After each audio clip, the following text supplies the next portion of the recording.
mo mọ̀ tó ń gbé tuntun dé o, àrà mẹ́rìírí mo gbé dé yìí, ohun kàyéfì ńlá mo gbé wá lọ́tẹ̀ yìí.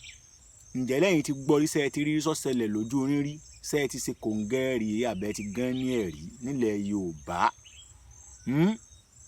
Ohun àrà mẹ́rìírí, ohun kàyéfì, ìṣẹ̀lẹ̀ ńlá ló ṣẹlẹ̀ nílùú Ìwó yìí, sẹ́yìn ti gbọ́ rí sọ́sẹ̀lẹ̀ lọ́dọ̀ tí sẹ́ẹ̀ ti gbọ́ rí, sẹ́ẹ̀ ti gbọ́.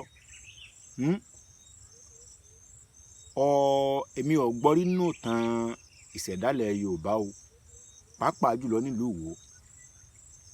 Bóyá ẹ̀yin tí wàá ti gbọ́ rí, ẹ bá wa dá sí nígbà tá a bá gbé janlẹ̀ tá a nà án lẹ́gbàlajà.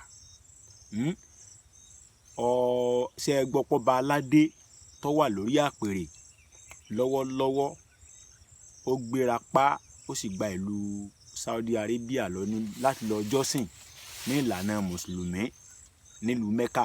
Ṣé ẹ ti gbọ́ rí? Olúwo, bàbá wa Olúwo tilẹ̀ Ìwó, ọba Dr.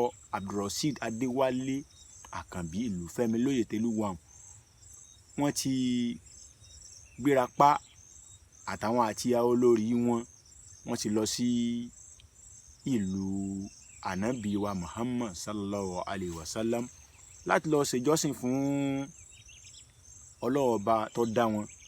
Ṣùgbọ́n kàyéfì tó wà níbẹ̀ ni pé ǹjẹ́ lẹ mọ̀ pé Olúwo ni ó jẹ́ ọba àkọ́kọ́ tí ó kọ́kọ́ ṣe eléyìí.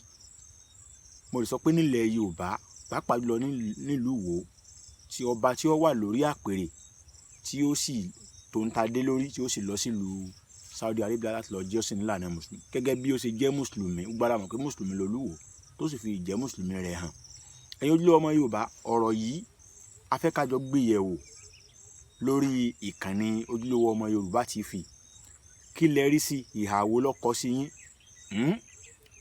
Kò ń sí ọ̀rọ̀ ọjà ẹ̀sìn, àfẹ́kẹ́ sọ́dìjà rárá.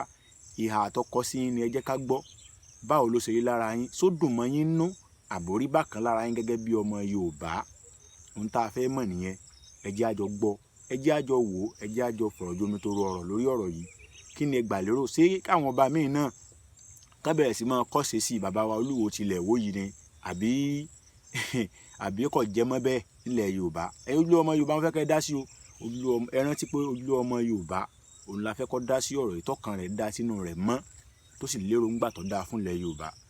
A ò fẹ́ ìjà, a ò sì fẹ́ ọ̀rọ̀ èébú. Bákan náà ẹ bá ní subscribe sórí YouTube channel yìí kó lè gbòòrò. A ó tún máa pàdé.